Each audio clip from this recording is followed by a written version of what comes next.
They call me a survivor. That word tastes wrong in my mouth, like recycled air that's been breathed too many times before it reaches your lungs. Survival implies choice, endurance, a will strong enough to push back against the dark. What I did was not survive.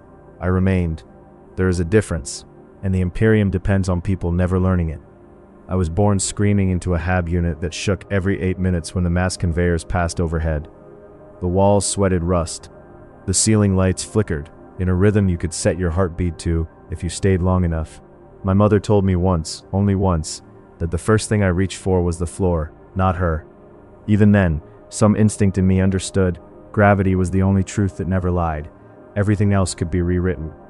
We lived beneath Hive Primus, deep enough that the sky was a rumor and sunlight was something you saw in picked feeds and propaganda murals. The Administratum called our level Substack Gamma 7. We called it the Sump. Names given by the Imperium are meant to sound clean. Names spoken by those who live there are meant to warn. I learned early that noise meant danger. The hiss of a pressure seal failing, the shriek of metal under stress, the wet cough of someone whose lungs had finally surrendered to the toxins. Silence was worse. Silence meant something had finished happening. My father worked reclamation. He went out before the bells and came back after them, if he came back at all. When he did, he smelled of oils and burned flesh, a scent that soaked into our single blanket and never fully left. He never spoke about his work. Not because he was forbidden, though he was, but because words were wasted on things that could not be changed. He taught me how to keep my head down, how to spot Arbeites' boots by sound alone, how to hold my breath when the enforcers passed, so they wouldn't hear fear rattle in my chest. Faith was everywhere. Icons bolted into walls, scratched into bulkheads, painted in ash on the floor. The Emperor watched us from 1,000 identical faces, all stern, all distant, all utterly unconcerned with whether we lived to see the next shift. They told us he loved us. They told us suffering was proof of his attention. I believed them, because belief was lighter than despair and easier to carry. The first time I died, I was 12. That is not a metaphor. In the Hive, death is not a single event. It is a process, something that happens in stages, something you can move through and still come back wrong on the other side. A conduit burst 3 levels above us, flooding our HAB with superheated steam and chemical runoff. I remember my skin blistering before the pain arrived, my vision turning white, my lungs seizing as if they'd forgotten how to breathe. Then nothing. I woke on a slab in a Medicae station that reeked of antiseptic and despair. A servitor leaned over me, its human mouth slack, its mechanical limbs precise and uncaring. Someone had decided I was worth repairing. Not saving, repairing. They replaced skin with synth flesh, patched my lungs, stapled my life back together just enough that I could be useful later. I thanked the Emperor when they told me. Gratitude is a reflex the Hive beats into you early. After that, I stopped dreaming. As I grew, the Hive pressed closer. Corridors narrowed, ceilings lowered, the air thickened until every breath felt borrowed. I learned the unspoken rules. Never look up when someone screams. Never ask where a transport is going. Never touch water you didn't see purified yourself. Above all, never believe you are special. The Imperium tolerates many things, but hope is not one of them. When the evacuation orders came, no one celebrated. The Vox announcement crackled through the HAB stacks, distorted and distant, declaring Hive Primus compromised. Xenos contact. Contagion risk. Immediate population reduction authorized. Those words meant nothing to most people. They were too clean, too abstract. What mattered was the sound that followed, the low, constant thrum of ships descending, of guns being tested, of decisions already made far above us by people who would never smell our air. They told us this was a mercy. They always do. We were herded into transit lines, packed so tightly that you learned the shape of strangers' ribs by feel alone. Families were separated without comment. The sick were pulled aside. The old went first, loaded into sealed transports for priority extraction. We never saw those transports again. I remember thinking how efficient it all was, how smoothly the Imperium could erase its own mistakes when it chose to. That was when I learned the second truth of the Hive. The Emperor protects, but not everyone is worth protecting. The sirens started halfway to the docks, not the orderly alarms of evacuation, but the raw, tearing wail that means something has gone wrong enough that even the planners are afraid. The lights died. The crowd surged. People screamed prayers into the dark, clutching icons and each other with equal desperation. I was knocked to the ground, trampled until the world narrowed to pain and boots and the copper taste of blood. Something moved beneath us. You never forget the sound of claws on metal. It's too deliberate, too purposeful. This was not a machine failing or a structure collapsing. This was hunger, given shape. The first creature burst up through the deck plating in a spray of sparks and bone, all teeth and chitin, and shrieking alien fury. The guard opened fire immediately, disciplined, precise. It didn't matter. There were more. There are always more. I ran because everyone else ran, because instinct overrode faith in a way sermons never could. I ran through smoke and screams, and the strobe flash of last fire, over bodies that were still warm, past soldiers dying for a cause they barely understood. I did not look back. Survivors learn that lesson fast. Somewhere in the chaos, I fell through a maintenance shaft and into the dark. I don't know how long I was down there. Time behaves differently when the hive forgets you. I rationed breaths, listened to distant gunfire fade into silence, waited for either rescue or death. What came instead was quiet. Total, absolute quiet. The kind that presses on your ears until you start to hear things that aren't there. When I finally climbed back into the light, Hive Primus was gone. Not destroyed, not burning, gone. Sealed, quarantined, erased from the Imperium's ledgers with brutal efficiency. Void shields locked, orbital batteries primed. A clean wound cauterized before infection could spread. We were told this was victory. We were told to be grateful. They processed us on a hospital ship that smelled of incense and fear. Names were taken, then numbers replaced them. I became Unit 19 Delta Survivor classified. They asked questions I didn't understand, measured scars I didn't remember earning, scanned my blood for impurities that might justify execution. When they finally cleared me, I felt nothing. Relief had burned out of me, along with everything else. They released me back into the Imperium with a ration chit, a warning, and a silence heavier than any chain. I live now on a world whose name I am not allowed to speak. I work a job that keeps me alive and nothing more. I pray when required. I obey always. At night I lie awake and listen to the hum of systems in the walls, waiting for them to stop, waiting for the moment when the Imperium decides again that mercy looks like fire from the sky. They call me a survivor. But survival did not save me. It only taught me how much of myself I was willing to lose to keep breathing. And in the grim darkness of the far future, that is the most horrifying lesson of all. I tell myself that if I keep speaking, if I keep the words moving forward, then the memories cannot circle back and pin me in place. That is another lie. Words do not protect you in the Imperium. They only catalog you. After the hospital ship, after the ink dried on the forms that declared me clean enough to live, I was transported with the rest of the displaced to a resettlement world whose soil had never known our names. The administratum called it an opportunity, a fresh start. I remember the way the overseer smiled when he said that, the way his eyes slid past us as if he were already counting how many would fail to justify the cost of transport. The world was young by Imperial standards, still being stripped, still being reshaped into something useful. The air was thin but breathable, the sky a dull, washed-out gray that hurt to look at for too long. I had never seen a horizon before. The first time I did, it made me dizzy. There was nothing pressing down from above, nothing hemming me in on all sides. I felt exposed, like an organ ripped from a body and left twitching in the open. They put us to work immediately, digging trenches that would one day become foundations, hauling machinery older than our grandparents, clearing native growth that screamed when you burned it, as if the planet itself objected to our presence.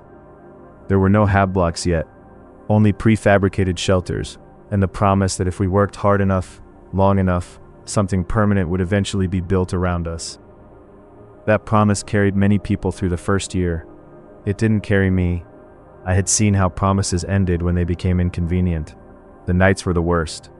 Without the constant noise of the hive, my thoughts grew loud. I dreamed again, and the dreams were not kind. I dreamed of corridors collapsing into throats, of lights going out one by one, while something counted the seconds between them. I dreamed of my mother's face, not as I remembered it, but as the Imperium preferred to remember us all.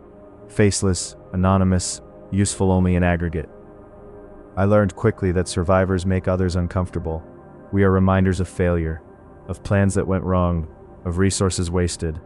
People avoided me when they learned where I came from, some out of superstition, some out of fear that whatever had consumed my hive might still be clinging to me, invisible and patient.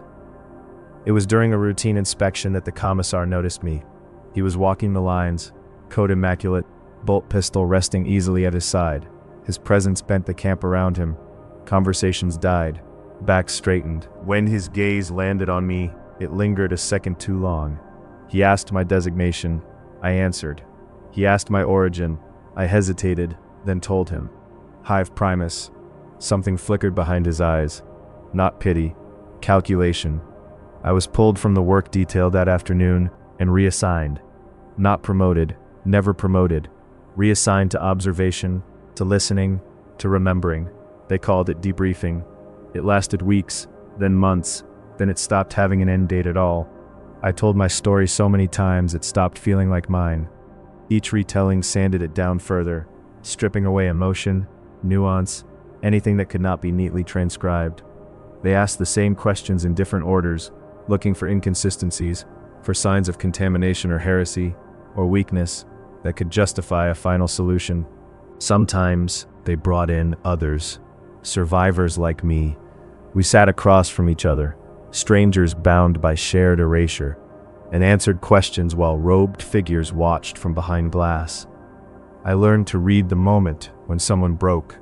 It was subtle, a pause too long, a breath held a fraction of a second too late. They never came back after that. I kept my voice flat, I kept my answers clean, I gave them exactly what they needed, and nothing more. This too is a skill the Imperium rewards. Eventually, they decided I was stable. That word again, stable. As if a mind can be braced like a failing wall, shored up just enough to prevent collapse, while the structure around it continues to rot. They released me again, this time with a task. I was to travel, observe, blend, wherever the Imperium had suffered loss, wherever populations were thinned or displaced, or quietly erased. I was to be there afterward, listening to the stories people told themselves about why it had happened. I was not an inquisitor. I was not important enough for that. I was a witness, a ledger written in flesh. I saw worlds drowned to save neighboring systems. I saw cities burned because it was easier than cleansing them properly. I saw men and women thank the Emperor as the sky fell, convinced to the last that their deaths served a greater good they would never understand. And through it all, the same pattern repeated. Faith first, doubt later, silence in the end. The horrifying truth is not that the Imperium is cruel. Cruelty implies intent, malice, satisfaction. The Imperium is indifferent. It does not hate you. It does not love you. It uses you until you are no longer efficient. Then it files you away as a statistic and moves on. That is the horror no sermon ever mentions. I am still alive. My heart still beats. My lungs still draw air. By every metric that matters to the administratum, I am a success. But when I close my eyes, I am still 12 years old on a hab floor that is too hot to breathe, reaching for a ground that will not hold me. I am still running through corridors that lead nowhere, hearing claws on metal, knowing that whatever is behind me is faster and hungrier and utterly uninterested in my faith. They call me a survivor. They call me a survivor because it sounds better than what I really am. I am evidence. Evidence that you can endure everything the Imperium throws at you and still lose every part of yourself that mattered. Evidence that living is not the same as being saved.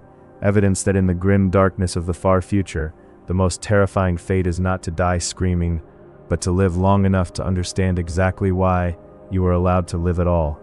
I learned over time that the Imperium prefers its evidence quiet. There were places I was sent that never appeared on official charts, transit hubs with no names, only numbers that changed every cycle. Worlds in the process of being forgotten, their tithe records already closed, their populations reduced to estimates and footnotes. In those places people spoke more freely, because they believed no one important was listening. They were wrong. Someone is always listening. If not a man, then a machine. If not a machine, then history, waiting to decide whether you were worth remembering incorrectly. I slept where they told me to sleep, ate what was provided, moved on when the orders came. I stopped asking how long my assignment would last, because the answer was always the same, even when unspoken, until you stop being useful, until you stop breathing, until the difference no longer matters. On one world, a shrine city half collapsed into a salt desert. I met a woman who had survived 3 separate purges. She laughed when she told me, a dry, cracking sound like stone under stress. She said the trick was never being near the center of anything. Not the center of faith, not the center of rebellion, not the center of attention. The Imperium crushes centers, edges it sometimes forgets. She was executed 2 days later for unauthorized speech. I did not report her. Someone else did. Someone always does. That is how the system sustains itself, not through fear alone but through participation. We become the mechanisms that grind us down, because refusing to turn is its own kind of death. There were moments, rare and fleeting, when I thought about stopping, about stepping out of line, about letting myself say the wrong thing at the wrong time and ending the slow erosion all at once. Those thoughts never lasted, not because of courage or loyalty, but because the Imperium teaches you, very effectively, that even your death will not belong to you. It will be processed, justified, and forgotten. If I was going to vanish, I wanted at least to understand the shape of the machine that erased me. So I kept going. I saw a guard regiment replenished with survivors who still smelled of ash from the cities they'd watched burn. I saw children taught to pray before they could read, their hands already scarred from work they were told was holy. I saw faith twisted, not by demons or heretics, but by efficiency, by the need to make suffering productive. And always the same refrain: the Emperor protects, the Emperor requires, the Emperor knows. What no one ever says out loud is that the Emperor does not need you to believe, he only needs you to comply. There came a point when the memories stopped feeling sharp. They dulled, blurred at the edges, like picked recordings degraded by time and radiation. That frightened me more than the pain ever had. Pain proves you are still connected to what was taken from you. Numbness means the severing is complete. I sometimes catch my reflection in polished metal or dark glass and feel nothing. The face looking back at me is older than it should be, lined by things no Medicaid can treat. The eyes belong to someone who has seen too much and learned too little from it. I wonder occasionally how many layers of identity have been stripped away and replaced with function. They still call me a survivor in the files. Survivor, witness, asset. Words that look impressive until you understand they are interchangeable with expendable. If you are listening to this, if my words have reached you, across whatever distance still separates us, understand this: the horror is not the monsters, or the wars, or the endless night between the stars. The true horror is waking up every day in a universe that has already decided your value, and realizing that the decision makes perfect sense. I remain because I am allowed to. I speak because I am permitted to. And one day, without ceremony or warning, I will stop. That will not be a tragedy. It will be a clerical correction. Until then, I walk, I observe, I remember, even when remembering hurts. Because if I don't, then the Imperium's greatest victory will be complete. Not the destruction of worlds, but the quiet acceptance that this is how things must be. And I refuse, in the small, stubborn way still available to me, to let that be the final truth. There are moments, rare, unguarded moments when the mask slips, when the Imperium forgets to be watching quite so closely. Those moments are never announced. They arrive quietly, disguised as routine, as exhaustion, as the simple human error that seeps into even the most rigid systems. I learned to recognize them by the way my pulse changed before my thoughts caught up. It happened on a transit vessel, older than the sector it served. Its hull layered with centuries of patchwork repairs and devotional markings, carved by hands long turned to dust. I was assigned to observe post-conflict relocation again. Another world bled dry. Another population redistributed like spare parts. The hold was full of people pretending not to look at one another, because eye contact creates obligation, and obligation is dangerous. The lights flickered during warp translation. Not unusual. The Geller field held, mostly, enough that the sanctioned psyker on board began to whisper prayers under his breath, sweat pouring down his face in rivulets. I had heard those prayers before. Everyone who survives long enough has. They are never about salvation. They are about containment. For a fraction of a second, something pressed against the inside of my mind. Not a voice, not a vision. A pressure like fingers testing a bruise. I froze, every lesson I had learned screaming at me to remain empty, uninteresting, unworthy of notice. Whatever it was slid past, uninterested, searching for something brighter, louder, more desperate. Around me, people screamed. When it was over, 3 were dead, their eyes burned out, their expressions frozen in ecstasy, and terror tangled together so tightly you couldn't tell where one ended and the other began. The official report blamed structural failure, psycher fatigue, a regrettable but acceptable loss. I signed it without comment. That night I realized something fundamental had changed. I was no longer afraid of dying. Fear requires the belief that something of value will be lost. Somewhere along the line, that belief had been filed away with my old name. From then on, the work felt different, lighter, in a way. When you stop clinging to the idea of a future, the present becomes brutally clear. I saw the seams in the Imperium more clearly than ever. The places where doctrine was stretched thin, where bureaucracy replaced belief, where survival depended less on faith and more on timing. I watched an entire settlement condemned because its output projections dipped below acceptable margins. No plague, no heresy, just inefficiency. The people were relocated, of course. That word again, relocated, as if lives were furniture, as if the ones who didn't survive transit were simply misplaced. One of the clerks processing the orders looked at me and hesitated. "This seems excessive," he said quietly, as if testing whether the thought itself was a crime. I said nothing. He nodded to himself, relieved. The orders went through. Excessiveness, I had learned, is only a problem when it draws attention. Silence is the most powerful form of agreement the Imperium knows. There are no heroes in these stories. If you are waiting for defiance, for rebellion, for some final stand against the darkness, you have misunderstood the nature of the horror. The Imperium does not need you to betray it. It only needs you to keep functioning.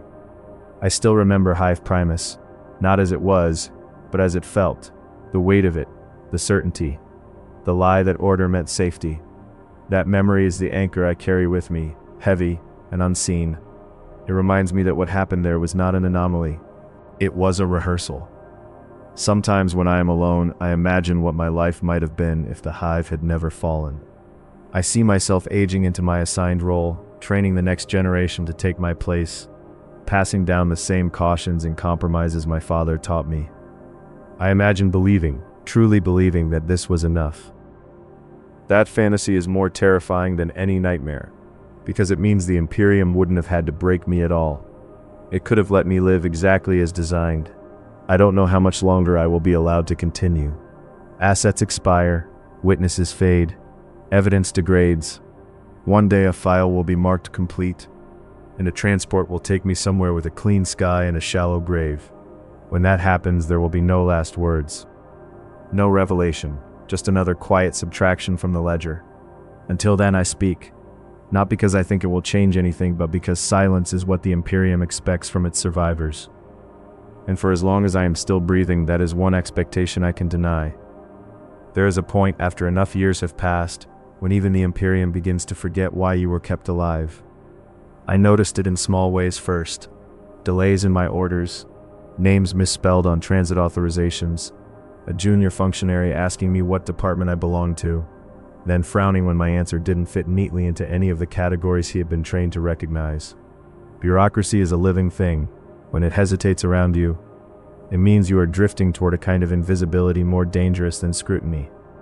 That should have frightened me. Instead, it felt like standing at the edge of a great drop, and finally understanding that falling would be easier than clinging.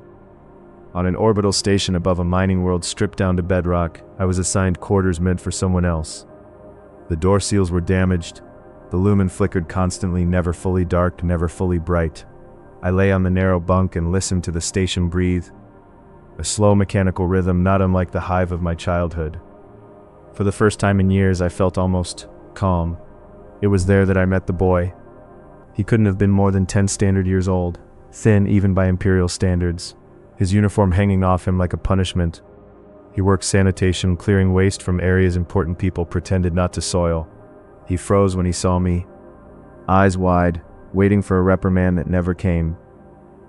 "You're from the dark places," he said finally. Not a question, a statement. I asked him what he meant. "The ones who don't flinch," he said. "The ones who already know." Children see truths adults bury under duty and routine. That scared me more than any confession. He asked if the Emperor really watched everyone all the time. I told him the truth, or as close to it as I dared. Not individuals. That was enough to satisfy him. It always is. He nodded, accepted it, and went back to work humming a hymn that had been simplified until it barely resembled the original. 2 weeks later, he was gone. Reassigned, they said. I did not ask where, I did not need to. That was when I understood the final shape of my existence. I was not being preserved, I was being worn down. The Imperium does not waste bullets on what time can erase more efficiently.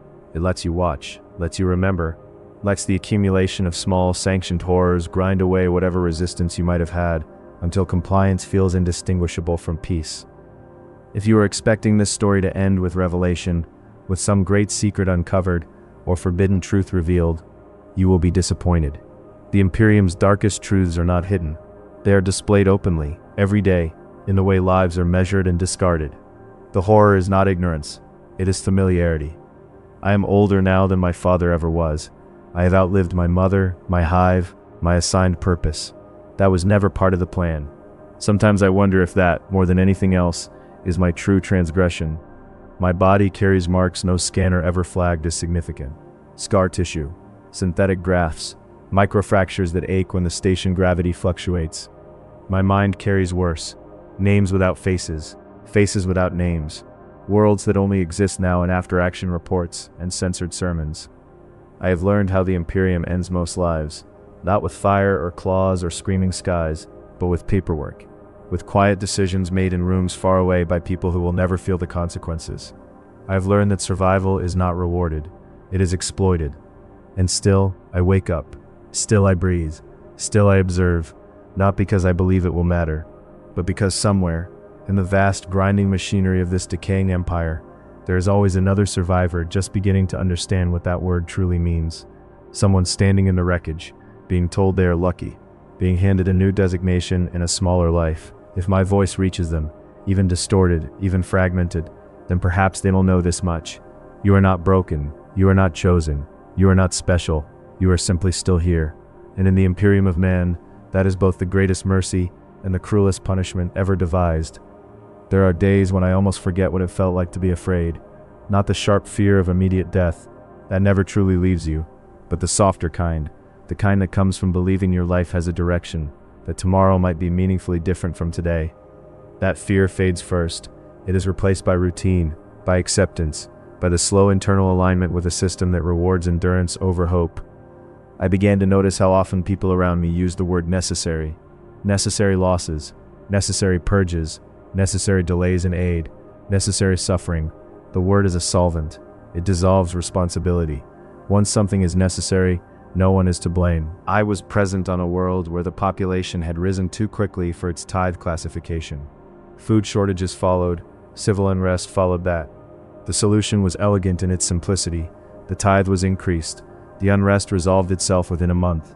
Starvation does the Imperium's work quietly, without damaging infrastructure. I helped record the outcome. Stabilized, the report read. Population corrected. That night I sat alone in temporary quarters and tried to remember the names of the dead. I could not. The Imperium had finally succeeded in teaching me its most important lesson. Numbers are lighter to carry than people. Sometimes I wonder if that is what the Emperor intended. Not worship, not love, but efficiency so complete, it reshapes the human soul into something optimized for loss. I have seen Space Marines only once. They descended like myths given mass. Armored giants moving with impossible precision through a war zone already decided. The enemy broke before them. The faithful cheered. I felt nothing. Not awe, not comfort, only distance. They were not here for us. They were here for the idea of us, and the idea mattered more than the reality ever could. When they left, the cleanup began. It always does. Survivors gathered, statements taken, gratitude expected.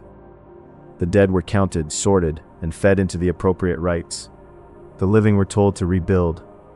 I watched a man thank a Marine chaplain for saving his world while standing in the ashes of his family. His voice never wavered. That frightened me more than any scream I have ever heard. The Imperium does not break you by force alone. It offers you meaning in exchange for silence. purpose in exchange for memory. A place in the machine, if you are willing to sand down every part of yourself that does not fit. I think back often to the boy on the station, to the way he said we were the ones who already knew. I wonder what he knows now, if he still hums hymns while he works, if he has learned to stop asking questions before they form. I hope, in a way I no longer believe in, that he forgets me. Forgetting is a gift here. As for me, my file continues to drift, pass from department to department, my original designation slowly overwritten by marginal notes and outdated authorizations. One day a clerk will flag it for review, another will decide it isn't worth the effort, and that will be that. No execution, no ceremony, just the quiet conclusion of a life that outlived its narrative. If you are listening to this as entertainment, as background noise, as another grim story from a universe built on excess and despair, understand that this is the truest thing I can offer you. Horror does not always announce itself with claws and fire. Sometimes it speaks gently. Sometimes it thanks you for your service. Sometimes it lets you live. I am a Warhammer 40K survivor, not because I was strong, not because I was chosen, but because the Imperium found more use in my endurance than in my death. And when that calculation finally changes, when my continued existence no longer serves the ledger, I will disappear the way so many others have, without defiance, without closure, without anyone important noticing. That is the final cruelty. Not that you suffer, but that the universe you suffered for will never remember your name. There are moments now when memory feels less like recollection and more like excavation. I dig through layers of myself the way the Imperium digs through worlds, carefully, methodically, without sentiment. I uncover fragments, a sound, a smell, the shape of a corridor that no longer exists. I examine them, note their condition, then bury them again because lingering serves no function. Function is everything.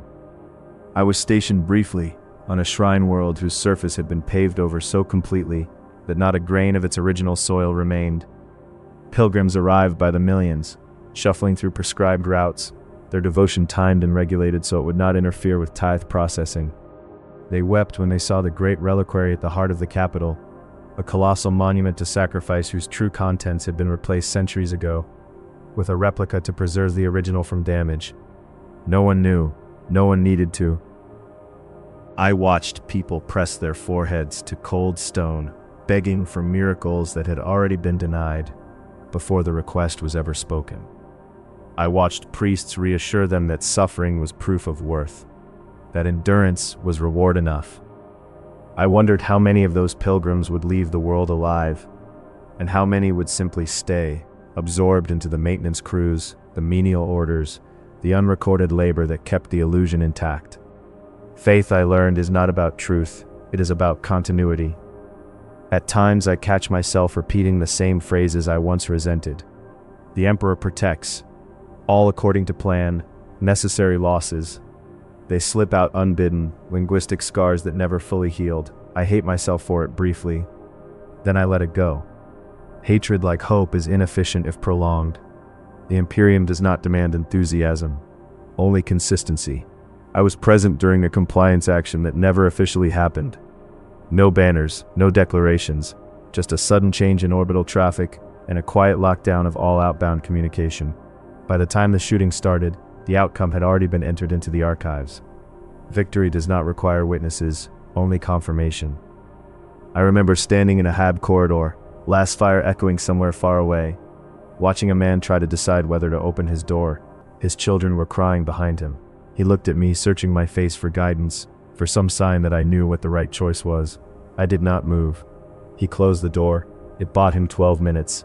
I recorded that too. That is what surviving long enough does to you. It turns every moment into data, every decision into a case study, every scream into background noise that can be filtered out if it interferes with your ability to continue. Sometimes I wonder if this is what the Emperor sees when he looks at humanity, not individuals, not souls, but patterns, inputs and outputs, losses balanced against gains, across a span of time so vast that any single life becomes mathematically irrelevant. If that is true, then perhaps the Imperium is not a corruption of his will, but its purest expression. That thought terrifies me more than any Xenos horror ever could. I no longer mark the passing of years. Time in the Imperium is elastic. stretched and compressed by warp travel and bureaucratic delay until it loses meaning. I measure my existence instead by absences, people who were there and then weren't, worlds that mattered and then didn't, versions of myself that quietly stopped reporting for duty inside my own mind. I have stopped asking what comes next. That question implies progression, growth, an arc. The truth is simpler. I will continue until I cannot, until a file is closed, until a transport fails to arrive, until a calculation shifts by a fraction of a percent, and my survival no longer justifies its cost. There will be no revelation waiting for me on the other side. No clarity, no absolution, just the end of observation. If you are still listening, still carrying my words with you through whatever darkness surrounds your own life, understand this is not a warning meant to inspire fear. Fear fades. This is understanding, offered without ornament. The horrifying life of a Warhammer 40K survivor is not defined by how much you endure. It is defined by how completely the universe convinces you that endurance is all you were ever meant for. And once you accept that, the darkness doesn't have to chase you anymore. It knows you aren't going anywhere. There comes a moment when even endurance begins to feel like an affectation. I noticed it when the orders stopped arriving on time.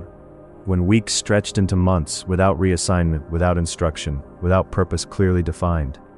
I was still fed, still housed, still logged into systems that no longer seemed to care whether I accessed them or not. That kind of neglect is not accidental.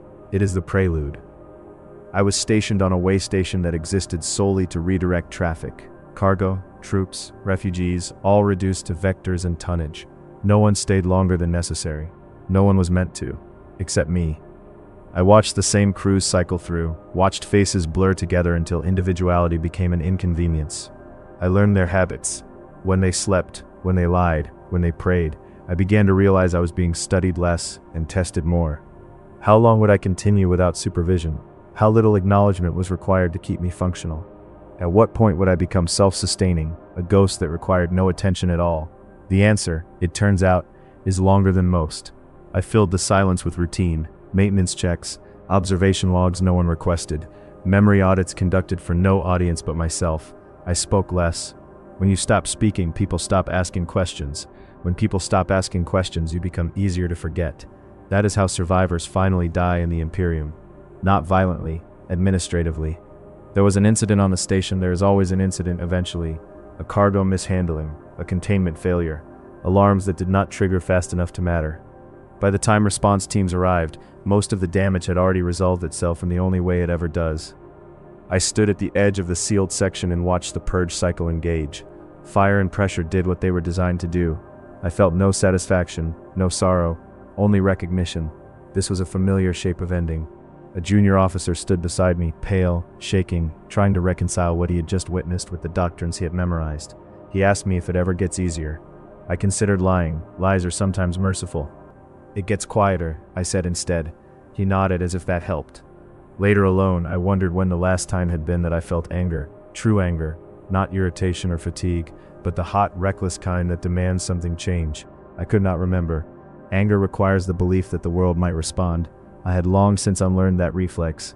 What remains when fear dulls, when anger fades, when hope becomes irrelevant, is clarity.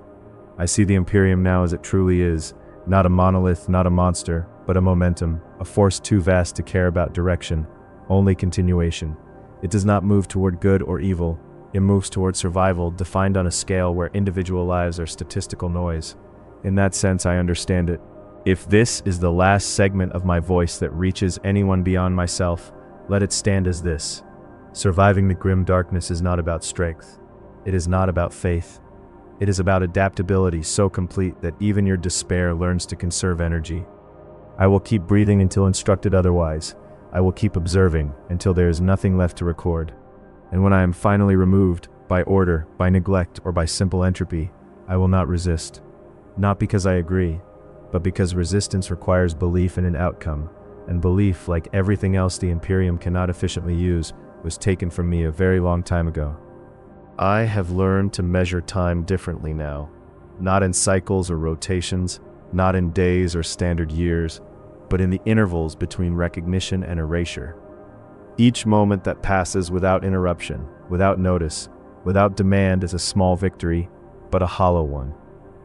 I remember the first time I realized that survival itself had become a sentence. Not punishment, not reward, but a constant obligation. Each breath a token I did not earn, each step forward a calculation the Imperium had already made. This unit remains for now because efficiency requires it. I have watched children born in the wreckage of worlds I'd barely remember, watched them grow into roles their parents could not have imagined, only to vanish quietly, their lives absorbed into the ledger. And yet I remain, not heroic, not important, only persistent. The line between life and function has blurred so completely that I sometimes wonder if the person I once called Jarek Tith even exists anymore, or if what remains is only a protocol for observation, a witness embedded in flesh and memory. I have seen the eyes of the faithful, burning with certainty, only to have that certainty shattered in a single day of bureaucratic decree. I have seen men kneel in prayer as their cities were erased.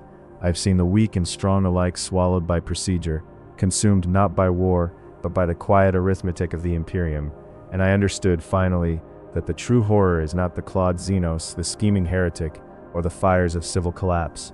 It is the subtle, patient, unyielding machinery that measures you, counts you, calculates your worth, and continues without pause when you are gone. There is no comfort, no reprieve, not even the illusion of choice. Survival is never proof of strength. Survival is the record of endurance, a ledger entry that confirms only one thing: the system tolerates you. Nothing more, nothing less. I sometimes imagine what it would feel like to be unseen completely, to exist without measurement, without expectation. The thought is dizzying. I suspect that is why the Imperium does not allow it. Complete erasure is a freedom too dangerous, even for those who have nothing left to lose.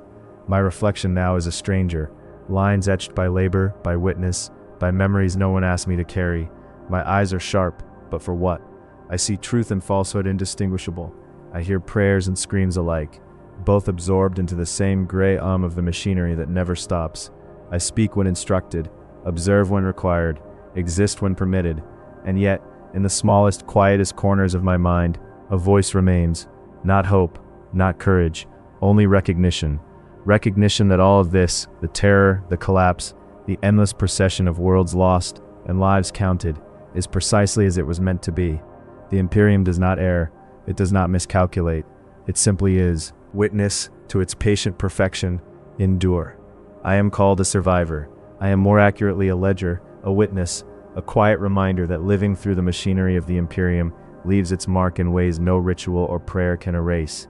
And so I walk forward, through the darkness, past worlds that will never remember my name, through corridors that echo with the absence of what once existed, carrying nothing but the record of survival, the weight of observation, and the faint, unanswerable question: when the system no longer needs me, will it notice my absence, or simply move on, as it always has? In the grim darkness of the far future, there is no conclusion, no redemption, no release. Only endurance, only the cold, unyielding certainty that to live is to be used, and to be used is to be remembered, just enough to continue, and no more. And for as long as the breath fills my lungs, for as long as my eyes see and my mind records, I endure. Because that is what the Imperium allows. Because that is what it means to survive. Because in the far future, in a universe without mercy, survival itself is the most horrifying truth of all.